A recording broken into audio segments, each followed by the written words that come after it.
réveille-toi, qui est directement pris de la parole dans Éphésiens. Et cette parole-là qui dit réveille-toi, c'est Paul qui va l'utiliser, ou éveille-toi ou réveille-toi, c'est Paul qui va utiliser pour, en référence à cette prophétie qui était même un cantique qui était dans le livre d'Ésaïe, qui dit réveille-toi, éveille-toi. Alors, tu peux mettre le titre, Mel, si tu arrives, et je vais commencer avec ça. Voilà. Réveille-toi. Et ce matin, on va parler un peu de ça. On va parler de racheter le temps. Dans Éphésiens 5,16, racheter le temps car les jours sont mauvais.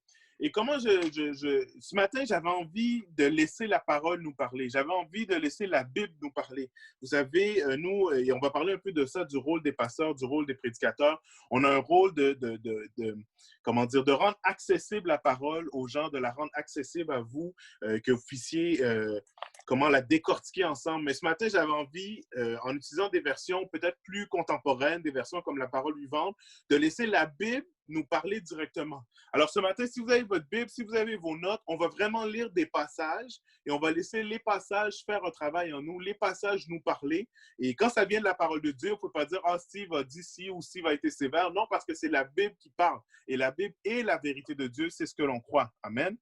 Donc, ce matin, si vous voulez tourner avec moi, on va avoir 3 passages qu'on va lire de plusieurs versets. Et celui qu'on va commencer, c'est celui que je vous ai dit, donc dans Éphésiens 5. Éphésiens chapitre 5, à partir du verset 14. Dans Éphésiens 5, Paul parle aux Éphésiens, il est en train de donner une série de recommandations, une série de choses à faire, c'est-à-dire pour vivre dans le monde de la lumière, marcher dans la vie chrétienne, dans le monde de la lumière et non pas dans les ténèbres. Il va dire tout ce qui est appelé, tout ce qui est bon peut être amené à la lumière. Et il va dire au verset 14, merci Mel de l'avoir affiché, c'est pour cela qu'il est dit, réveille-toi, toi qui dors.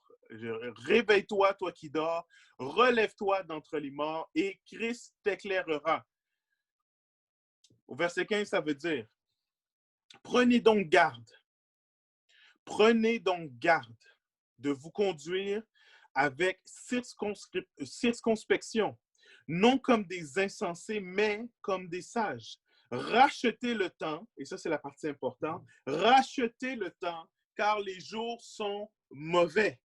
C'est pourquoi ne soyez pas inconsidérés, mais comprenez quelle est la volonté du Seigneur. Ne vous enivrez pas de vin, c'est de la débauche. Soyez au contraire remplis de l'esprit. Entretenez-vous par des psaumes, par des hymnes, par des cantiques spirituels, chantant, célébrant de tout votre cœur la louange du Seigneur. Rendez continuellement grâce pour toutes choses à Dieu le Père, au nom de notre Seigneur Jésus-Christ, vous soumettant les uns aux autres dans la crainte de Christ. Le verset important, le verset vraiment central pour moi, c'est le verset 15 et 16. Et pour bien le comprendre, bien le saisir, je vous l'ai mis dans la version Parole vivante, qui est une version un peu plus actuelle puis qui décortique un peu les choses. Et voici comment la version Parole vivante va le dire. Comportez-vous en gens avisés, qui se rendent compte en quel temps critique nous vivons et savent tirer le meilleur parti de la période présente. Devenez maître de votre temps. Profitez de toutes les occasions favorables malgré les difficultés de l'heure. Oui, précisément parce que nous vivons dans un temps où domine le mal. Et quand on lit cette version-là, quand on lit la version Parole vivante, je pense que ça vient nous toucher directement ce qui est écrit dans cette version-là. Comportez-vous en gens avisés. Dans la version qu'on a l'habitude de lire, ça veut dire soyez sages, mais comportez-vous en gens avisés. Et j'aime quand la Parole vivante va dire devenez maître de votre temps. Devenons maîtres de notre temps. Parce qu'on réalise que nous vivons dans des temps où domine le mal. Vous savez, en fait, cette semaine, pendant que je suis en train de faire les choses de la vie, et je me rends compte depuis quelque temps, ceux qui ont des enfants, ceux qui ont... on se rend compte que la vie va tellement vite, le temps passe tellement vite. Peu importe à quel moment vous êtes, vous savez que le temps passe vite. Quand on est dans le stade de l'enfant, on ne se rend pas compte que le temps passe vite. Vous savez, si je dis à ma fille, oui, je vais te donner un biscuit dans 2 minutes, pour elle, le 2 minutes, c'est une éternité. Pour elle, là, je ne vais jamais lui donner parce que 2 minutes, 5 minutes pour un enfant, c'est long, la journée est longue et tout ça. Mais au fur et à mesure qu'on grandit, que la maturité vient et qu'on voit, on se rend compte que le temps passe vite. Le temps passe vite. Quand on est à l'école au secondaire et tout ce qu'on a à faire, c'est peut-être aller à l'école, puis après ça, jouer le soir, puis après ça, aller à l'école, on se rend compte qu'on a du temps. Mais dès qu'on finit cette période-là, on se rend compte, oui, quand j'avais du temps, si seulement j'avais fait ça. Combien de personnes m'ont dit, ah, toi, tu joues de la musique. Moi, quand j'étais jeune, si seulement j'avais pris le temps de pratiquer, d'étudier, de jouer de la musique, parce qu'on avait du temps. Et là, on a de moins en moins de temps. On a de plus en plus de responsabilités. On a de plus en plus de choses qui viennent nous voler notre temps. Et si en plus, on utilise notre temps à mauvais escient, c'est-à-dire, oui, des fois, il faut se reposer, mais si on utilise notre temps à faire des choses qui viennent voler notre temps, que ce soit les réseaux sociaux, que ce soit des vidéos, des films, des émissions, que ce soit, peu importe qu'est-ce qu'on fait, des choses qui, en fait, nous apportent pas tant que ça du bien, ne nous ressourcent pas, et en plus, nous prennent tellement de temps rapidement. Tu commences, tu prends un YouTube et là, ça continue. Finalement, tu te rends compte qu'il est rendu 8h, 9h le soir, 10h, minuit. Ta pause est passée au travail, ton temps est passé. Le temps que tu avais prévu passer en prière, c'est passé. Et la parole vivante, la Bible va nous dire, devenez maître de votre temps. Lorsqu'on écoute des émissions, lorsqu'on pense à ça, on dit, mais le seul maître du temps, c'est qui? C'est Jésus, c'est Dieu le seul maître du temps. Mais la Bible dit, deviens maître de ton temps. Ça veut dire que tu sois celui qui décide dans quoi ton temps va être dépensé. La parole veut dire que qu'on soit riche, qu'on soit pauvre, qu'on soit intelligent ou moins, qu'on ait des connaissances ou pas, qu'on ait été à l'école ou pas.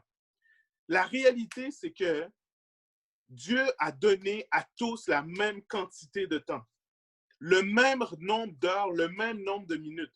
Que tu aies de l'argent ou pas, que tu sois riche ou pas, tu as la même quantité de temps que moi. On a tous 24 heures et quelques minutes dans une journée. On a tous la même quantité de temps. Maintenant, c'est à nous de décider qu'est-ce qu'on en fait. Qu'est-ce qu'on en fait. Et le message principal, en fait, cette parole principale qui venait dans mon cœur, c'était pas par rapport à nécessairement, parce que si vous allez sur YouTube, vous allez sur Internet, vous marquez racheter le temps, prédication, racheter le temps, vous allez avoir une multitude de prédications ou de personnes qui vont vous dire comment racheter le temps, comment ne pas être paresseux, comment être efficace dans la vie, comment. Mais c'est pas vraiment là où ce que le Seigneur m'emmenait. Ce sont des bonnes choses. C'est bon et c'est important d'être efficace, de racheter le temps, de réaliser qu'on a peu de temps. Mais en fait, je le voyais plus ou je le ressentais plus dans une perspective de la parole de Dieu. Dans une perspective de ce que l'on vit maintenant, de ce que l'on vit aujourd'hui, de ce que l'on... de la période de temps dans laquelle on est présentement. Dans le sens que, vous savez, la façon que l'Église se fait maintenant, ça nous porte à changer nos façons de faire. C'est-à-dire que on n'est plus assis dans les bancs, on n'est plus, ou plutôt on n'est plus à l'église ensemble, on n'est plus, pour la plupart, vous aviez un ministère dans l'église, que ce soit la table à café, que ce soit l'accueil, que ce soit le PowerPoint, que ce soit la prière, les enfants, peu importe, vous aviez un ministère, vous étiez actif. Peu importe petit comment il était, peut-être votre ministère, c'est juste de venir le matin, de saluer les gens, de prier les gens autour de la table à café, de prier pour les gens, de donner des paroles d'encouragement, peu importe. On était actifs, chacun d'entre nous. Mais là, avec la situation que l'on vit, notre activité, c'est de réussir à se lever à temps et de peser play sur Zoom. C'est ça la plus grosse activité qu'on a à faire aujourd'hui, à part peut-être Mélissa, qui est en latente et en sueur pour savoir quand est-ce que je vais dire le prochain verset, ou encore Mireille, qui a fait la louange ce matin. Mais à part ça, on est tous assis et on écoute. Et oui, on reçoit, et oui, mais on doit faire attention à cette période-là, à ce qu'elle ne nous fasse pas devenir des spectateurs. Et c'est le mot qui venait dans ma tête cette semaine, spectateur, spectateur, spectateur. Et je vais vous dire d'où ça vient et le cheminement m'a penché là-dedans. On est appelé à être participant au royaume de Dieu. Et ça fait des semaines et des mois que je parle de qu'est-ce que c'est le royaume de Dieu et comment on doit être participant au royaume de Dieu. Mais c'est difficile encore plus maintenant à cause de la façon que l'Église fonctionne, à cause du confinement, à cause du COVID. C'est encore plus difficile d'être participant dans le royaume de Dieu. Mais on est appelé à être des étudiants de la parole de Dieu. On est appelé à être des chercheurs de la présence de Dieu. On est appelé à chercher des révélations, à chercher, mais on n'a pas cette facilité-là de le faire parce qu'on n'est pas ensemble, on n'est pas en collectif. Mais il y a un danger de se laisser assoupir. Et c'est pour ça que le titre de mon message, c'est Réveille-toi. Et quand je dis réveille-toi, je ne suis pas en train de vous accuser ou de vous dire, vous pointer du doigt et à vous dire réveille-toi. Non, non, non, non, non. J'ai marqué réveille-toi dans le titre parce que moi, cette semaine, je me suis dit, Steve, réveille-toi. Réveille-toi. La semaine passée, il y a 2 semaines de cela, dans la prière, Véronique, elle avait mis un message, une parole prophétique qu'on avait reçue du groupe de prière qui disait alors que je cherchais la face de Dieu, mon alarme s'est mise à sonner 2 fois. Et l'alarme sonnait et ça montrait, et pour moi, c'était comme un signe de les temps qui sont là. Les temps, c'est important. Il y a une urgence qui est là. On a besoin de se secouer, on a besoin de se réveiller et de s'empêcher de devenir des spectateurs. Vous savez, on vit dans une époque de sécheresse spirituelle. On vit dans un temps de désespoir émotionnel. On vit dans un temps où les gens sont accablés. Et ce serait faux, ça serait de se mentir que de se dire que ça n'affecte pas l'Église aussi. L'Église, nous, l'Église, on est affecté aussi. On est des fois découragé, des fois on se sent seul, on vit de la solitude, on vit une tristesse, une sécheresse. Et on a de la misère et on se dit, mais quand l'Église va recommencer, quand je vais pouvoir revoir mes frères et mes sœurs, quand je vais pouvoir avoir des contacts, là, ça va reprendre. Mais au fur et à mesure que ça va, ça s'étire. Et on descend, et on descend, et on descend. Et ça affecte les gens, même dans l'Église. Et alors qu'on est sur Zoom, et vraiment, là, c'est pas c'est pas un reproche parce que vous êtes là sur Zoom, vous êtes connectés.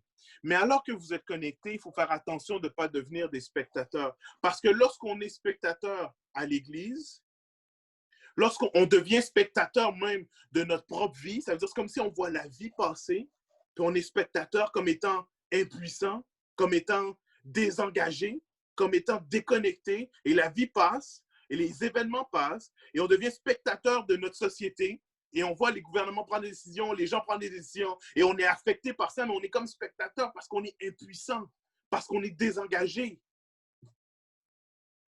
Mais il y a un danger à être spectateur. Parce que la réalité, c'est qu'avec le temps où l'on vit, les gens se connectent au campus. Là, présentement, vous êtes connectés au campus. Peut-être dans quelques jours, vous allez être connectés à d'autres églises. Vous allez aller voir les différentes prédications, les différentes réunions du dimanche. Et ce dimanche matin, la plupart des personnes, même au Québec, au Canada, sont connectées à l'église, mais en étant devant une caméra. Mais c'est important qu'en étant même devant une caméra, qu'on soit engagé dans ce qui se passe. Voici le danger. Vous savez, quand on est spectateur, vous allez à un spectacle, vous allez à un concert, vous allez à quoi que ce soit, votre référence, comment vous jugez si ça a été bon ou ça n'a pas été bon, c'est selon les émotions qui ont été véhiculées. Est-ce que ça m'a surpris? Est-ce que ça m'a touché? Est-ce que ça m'a ému? Est-ce que j'ai eu des frissons? Est-ce que j'ai été engagé dans ce qui se passe? Est-ce que j'ai pleuré, pas pleuré, ri? Et c'est de là qu'on juge par nos émotions. Mais il y a un danger parce que la parole de Dieu, la vérité de Dieu n'est pas là seulement pour nous donner des émotions, nous plaire ou encore nous encourager ou nous motiver. Parce que si on fonctionne comme ça, pour juger la parole, pour juger l'Église, pour juger si on a un bon temps ou pas un bon temps, pour se dire est-ce que je me connecte au Zoom cette fois-ci ou à une autre Église ou à une autre réunion, et là, il y a un danger qui est là. La parole de Dieu dans Timothée, 2 Timothée, ça va le dire. Paul parle à Timothée, il lui l'encourage à prêcher la parole. Et dans cet encouragement-là qu'il donne à Timothée pour prêcher la parole, dans 2 Timothée, chapitre 4, il va lui dire, voici ce que tu dois faire lorsque tu prêches la parole. Voici comment tu dois parler lorsque tu prêches la parole. Tu peux l'afficher, Mélissa, 2 Timothée au chapitre 4. Ça dit, je t'en conjure devant Dieu, devant Jésus-Christ, qui doit juger les vivants et les morts. Rendez-vous compte avec la phrase par laquelle il commence, à quel point c'est important pour Paul.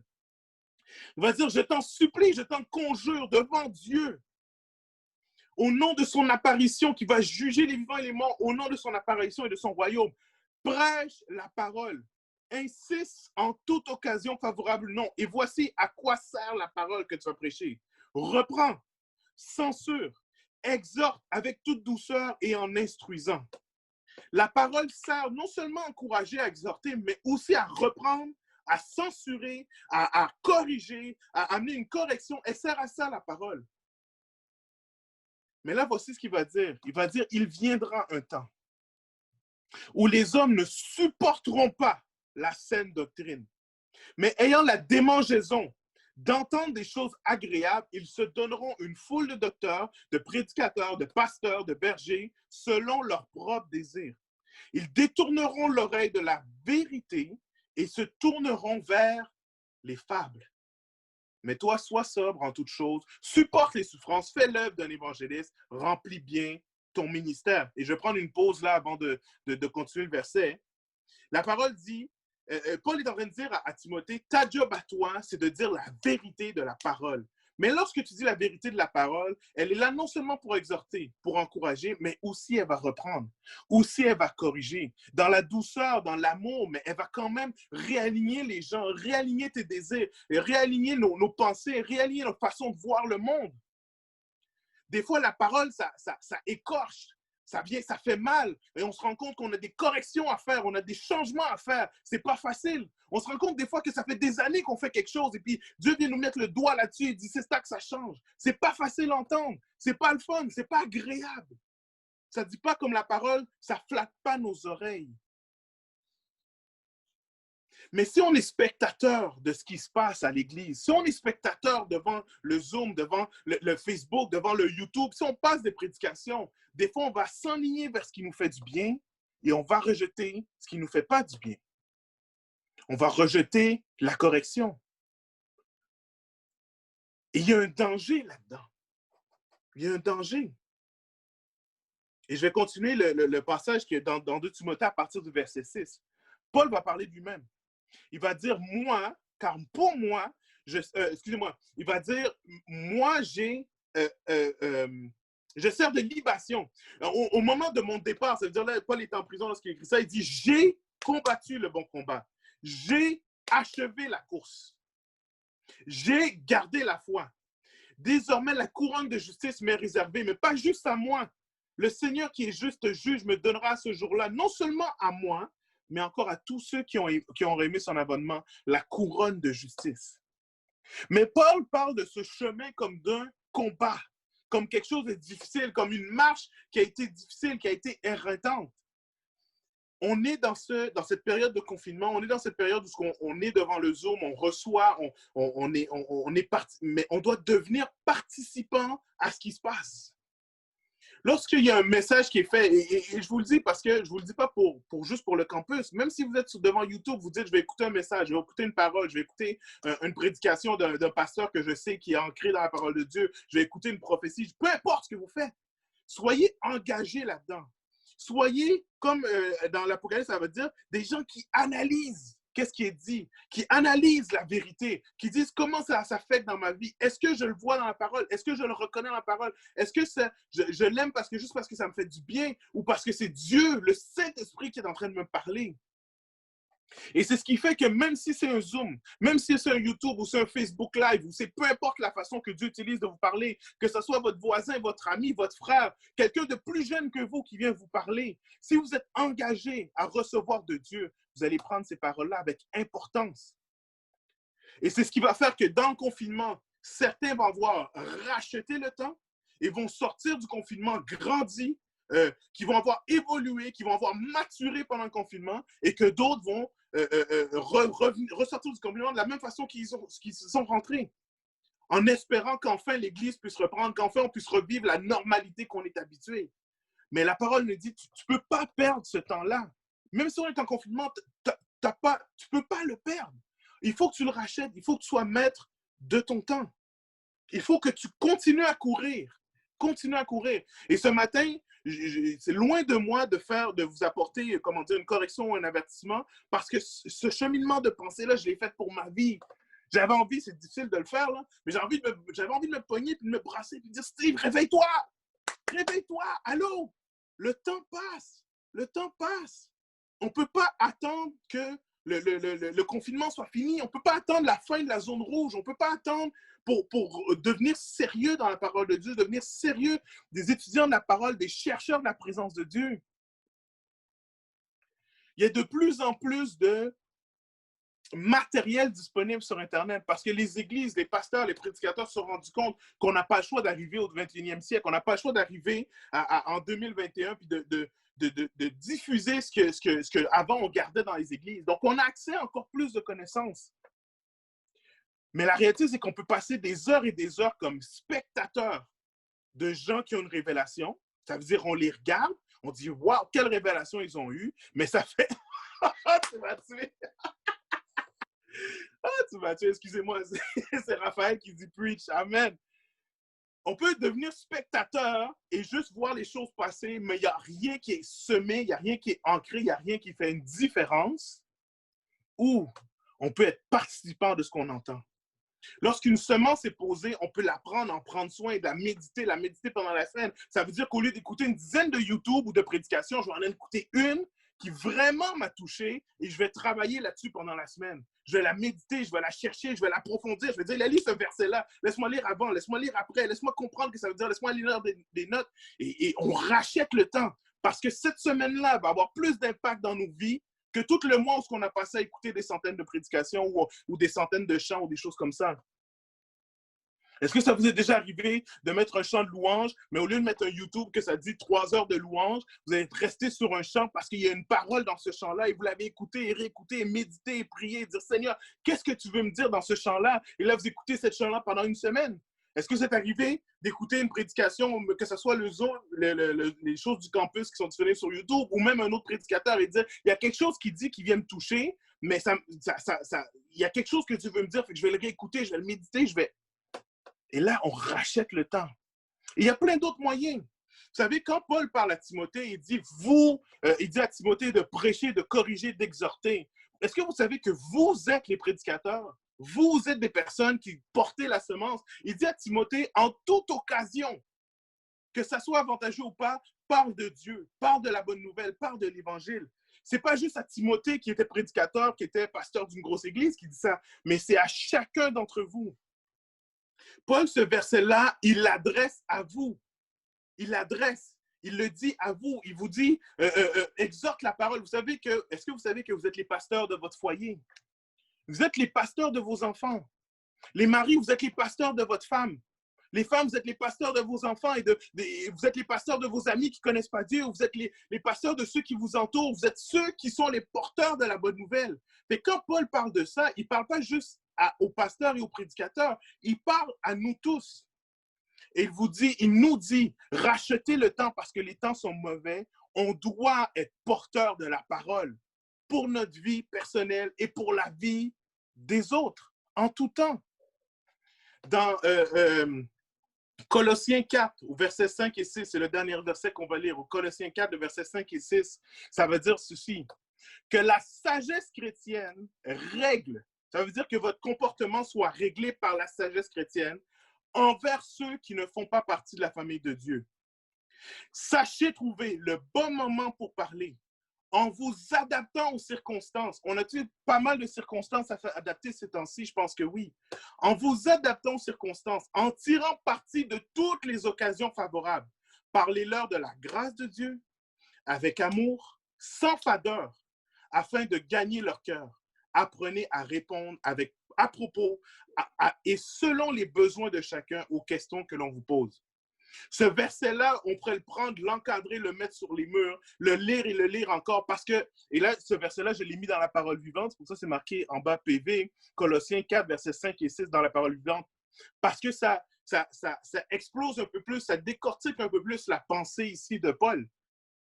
Et là, parce que Paul va dire, prêcher, parler avec saveur, avec sel. Mais dans le fond, ce que ça nous dit, c'est trouver toutes les occasions favorables, toutes les circonstances pour enseigner quelque chose par rapport à la parole de Dieu, pour parler avec amour, sans fadeur, pour parler. Et je trouve ça intéressant parce que ça dit, apprenez à répondre. La dernière phrase va dire, apprenez à répondre avec à propos, selon tous les besoins de chacun aux questions que l'on vous pose.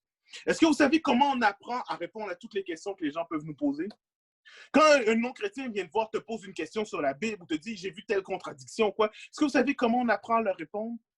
On sait comment leur répondre parce qu'on sait nous-mêmes poser la question et qu'on a nous-mêmes cherché la réponse, que ce soit en lisant la parole, en lisant des commentaires, en posant des questions à notre pasteur, à nos amis qui connaissent la parole. On a nous-mêmes fait cette recherche-là. Et c'est pour ça que lorsqu'ils nous posent la question, mais je ne comprends pas telle affaire sur le Saint-Esprit, je ne comprends pas Jésus, je ne comprends pas l'importance du sacrifice de Dieu, on est capable de répondre parce qu'on a fait nous-mêmes cette recherche-là. On n'a pas juste la réponse quand quelqu'un nous en parle à travers un YouTube, mais nous-mêmes, c'est ancré en nous et on comprend. Et on comprend ce que la parole nous dit, on est capable, on l'a digéré, on l'a compris. Et là, après ça, de tout ce qu'on a compris, de tout ce qu'on a mangé, de tout ce qu'on a vécu, le Saint-Esprit vient au bon moment chercher cette parole-là pour qu'on puisse la dire à quelqu'un. Les parents, vous êtes pasteurs de vos enfants. Et ça dit, cherchez en toute occasion un moyen de leur montrer le bon exemple, de leur enseigner la parole de Dieu. Lorsqu'un enfant, tu veux lui apprendre à ne pas taper ou à s'excuser ou à demander pardon, sors les choses de la parole de Dieu qui sont dans ton cœur pour lui enseigner. Pas juste prendre la parole comme un bâton, mais enseigne-leur l'amour, enseigne-leur la grâce. Vous savez, on est en tant que parents obligés de discipliner nos enfants. La parole de Dieu nous dit de discipliner. Mais est-ce que des fois, ça arrive où quand l'enfant vient et te dit « Je m'excuse, papa, j'ai fait ça », est-ce qu'il y a des fois où tu lui fais grâce, comme Jésus t'a fait grâce, pour lui démontrer c'est quoi la grâce de Dieu? Pour lui démontrer c'est quoi l'amour de Dieu? Il y a un pasteur qui racontait qu'un de ses enfants avait eu une mauvaise note à l'école et tout ça.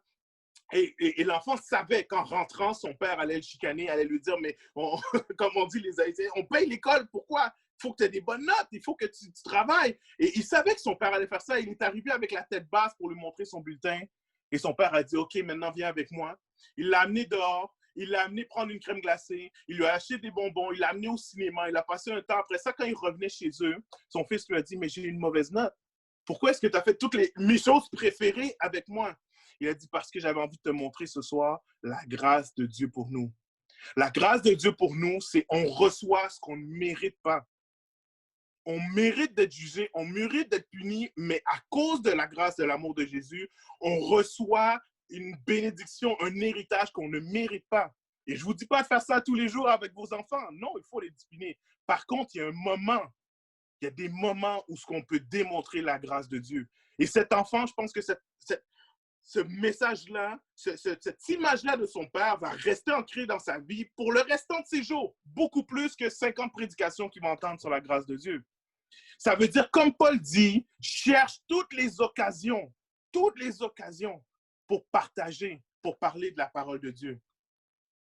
Et comprenez que ce matin, mon point, mon message, c'était de faire attention, et je me parle à moi-même en disant, faisons attention de ne pas être des spectateurs, de ne pas laisser la vie passer devant nous parce qu'on est en confinement, parce qu'on n'a pas le choix, parce que ci, parce que ça. Et dernièrement, un frère même m'a parlé de...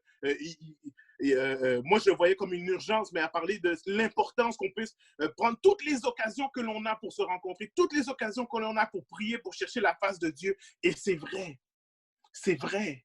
Rachetons le temps et prenons les semences de la parole de Dieu comme quelque chose qui est pour nous, qui est pour notre vie. Quand on lit Paul et qu'on dit qu'il parle à l'église de Colosse ou qu'il parle aux Éphésiens, prenons-le pour nous. Pour nous. Prenons-le pour notre vie. Qu'on puisse vraiment mettre notre nom sur la parole, que ça dise, qu'on puisse dire, Mireille, sache le bon moment pour leur parler. Sème, adapte-toi à toutes les circonstances. Françoise, fais-le avec ardeur, sans fadeur pour enseigner la parole à tes enfants. Qu'on prenne la parole puis qu'on se l'approprie pour nous, qu'on dise c'est à nous d'aller parler. Pipo, c'est à toi d'exhorter avec douceur et avec amour. Émilie, c'est à toi de chercher tous les moments où tu peux enseigner la parole. Derby, c'est à toi de voir les moments favorables pour enseigner tes enfants. Qu'on prenne cette parole-là, qu'on la prenne pour nous. Que lorsqu'on la parole nous dit de chercher ou plutôt d'analyser tout ce qui est dit devant nous, tout ce qui passe devant nous, qu'on fasse ça et qu'on passe du mode spectateur de l'Église, spectateur de la vie, spectateur de notre société, à des gens qui sont engagés. à des gens qui sont connectés. Normalement, si vous êtes attentif au Zoom, si vous êtes attentif, et là je vais prendre comme exemple les messages que je donne, pas parce que je suis imbu de moi-même, mais juste parce que c'est quelque chose qu'on connaît tous, parce que je ne sais pas qui écoute des YouTube ou d'autres prédications, mais si vous écoutez le Zoom, et puis vous êtes engagé, vous prenez des notes, vous cherchez la parole de Dieu, vous méditez, normalement vous êtes capable de reconnaître si vous êtes un spectateur ou si vous êtes engagé. Parce que si vous êtes engagé, c'est sûr que vous allez avoir des questions. C'est sûr que vous allez avoir des questionnements. C'est sûr que vous allez avoir pas des objections, mais des choses peut-être que vous ne comprenez pas ou des choses que vous comprenez. C'est sûr que ça va réveiller un feu. C'est sûr que ça va faire en sorte que vous changez. Quand on prêche, on essaie d'être hyper concret, d'amener pas des choses qui sont dans les nuages, mais des choses qui sont applicables dans nos vies de tous les jours.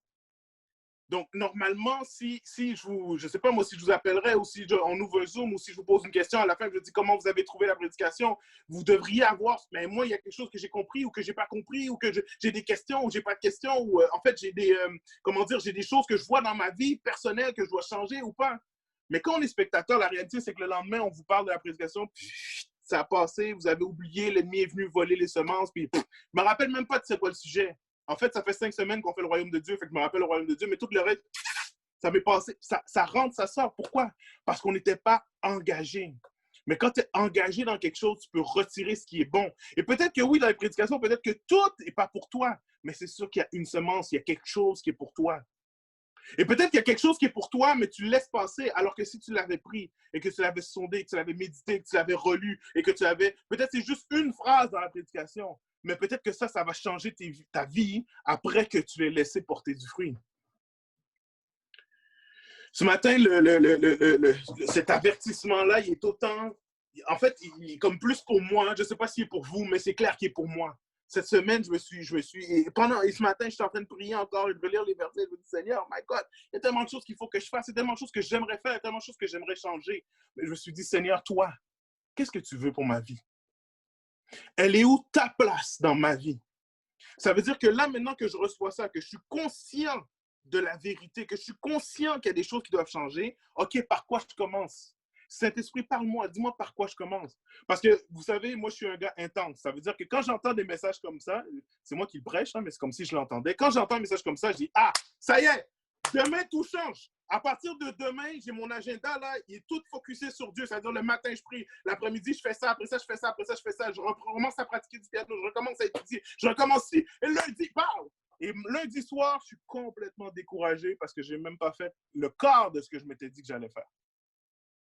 Ce matin, ce n'est pas dans cette attitude-là que je veux que vous sortiez. Ce n'est pas avec cette attitude-là que je veux que vous sortiez de la prédication.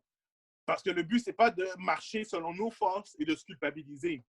Mais c'est d'utiliser cette passion-là qu'on a par la conscientisation de ce qui se passe. Qu'on utilise ça pour dire, OK, Seigneur, c'est quoi une chose que tu veux que je change? Ou une chose que tu veux que je rajoute? Ou une chose que tu veux que j'enlève dans ma vie pour mettre quelque chose d'autre? On va commencer par un. Quand un enfant doit marcher, on commence par qu'il se tienne debout. Et après ça, qu'il fait un pas. Et quand il se tient debout, on est tellement émerveillé. Puis, waouh, il s'est tenu debout. Et on capote.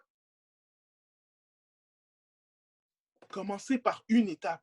Une étape. Et je vous garantis que le Père éternel dans les cieux va célébrer, comme nous on célèbre le premier pas d'un enfant, va célébrer la première étape que vous allez avoir fait. Et ça va être le but d'un changement, ça va être le but d'un temps nouveau, ça va être le but d'un nouveau chemin. Garanti. Garanti. Merci, Raph, avec son preach. Amen, tu me fais du bien. Ce matin, j'ai fini, j'arrête de parler, c'est ce que j'avais à vous dire. Je crois que, en tout cas, je sais pas, je pense que ça vous fait du bien. Même si ça vous a pas fait du bien, moi, ça m'a tellement fait du bien que je suis déjà content. J'aurais pu faire le Zoom tout seul, ça m'aurait pas dérangé. Parce que je sens vraiment que c'est Dieu qui nous parle, et pas juste pour nous reprendre, mais pour nous amener dans une voie qui va changer tellement des affaires. Et je ne sais pas combien de temps de confinement il nous reste, mais même s'il reste 1 mois, même s'il reste 2 mois ou 3 mois, ou même s'il reste toute l'année, si on met ça en application, ça va être les mois et les jours les plus efficaces qu'on a jamais vécu. Et je le crois, au nom de Jésus. Alléluia. Père éternel, je te prie que ta vérité qui a tellement de poids, qui a tellement de substance, Que ce matin, Seigneur, elle puisse porter du fruit dans nos vies. Oh Seigneur, ce matin, j'ai envie de pleurer et de me réjouir en même temps. Parce que ta vérité est tellement efficace pour changer nos vies. Ça fait tellement du bien. Et même si on passe, on vient, Seigneur, et on est peut-être, je ne sais pas si tout le monde est comme moi, mais on est tanné du Zoom, on est tanné de ta distance, mais le temps qu'on prend pour rentrer, pour chercher ta face, pour être dans ta parole, ça fait tellement du bien. Ça transforme nos vies, ça transforme nos circonstances, ça transforme notre semaine. Je te prie, Père, qu'on évite d'être des spectateurs, d'être désengagés émotionnellement, physiquement, intellectuellement dans ce qu'on entend et dans ce que tu nous dis, mais que chacune des perles que tu nous donnes, qu'on les prenne comme étant précieuses. Qu'on ne soit pas comme les pourceaux qui ne réalisent pas la valeur des perles, mais que nous, on réalise la valeur des perles, des vérités de ta parole, et qu'on en prenne soin, qu'on les médite, qu'on les travaille. Seigneur, peut-être qu'on ne sait pas comment le faire, mais je te prie, Saint-Esprit, de nous enseigner. Je te prie, Saint-Esprit, de nous apprendre comment changer, comment être transformé, comment méditer, comment méditer ta parole comme tu le dis. Seigneur, on veut les bénédictions, on veut les promesses que tu dis dans ta parole. Tu dis que lorsqu'on médite ta parole, nos projets réussiront, qu'on vivra la joie et la réussite. Seigneur, apprends-nous à méditer, à manger, à digérer, à ingérer ta parole afin qu'elle porte du fruit dans nos vies. Alléluia. C'est en ton nom, Jésus, que j'ai prié. Amen. Amen. J'ai fini, mais il est 11h25, puis j'ai envie, là, parce que moi, je suis full excité, fait que j'ai envie de vous laisser la parole. Fait que plus que juste le bye-bye de tous les jours, là, si il y a quelqu'un qui a envie de dire quelque chose, de rajouter quelque chose, je vous laisse la parole ce matin. Moi, je savais déjà de quoi tu allais parler. Mais ça m'a béni vraiment parce que je sens que c'est vraiment un message qui vient du Saint-Esprit. Puis c'est comme ça vient toucher directement nos cœurs. Puis justement, maintenant, on peut méditer puis ouvrir nos cœurs pour dire Seigneur, qu'est-ce que ça veut dire pour moi?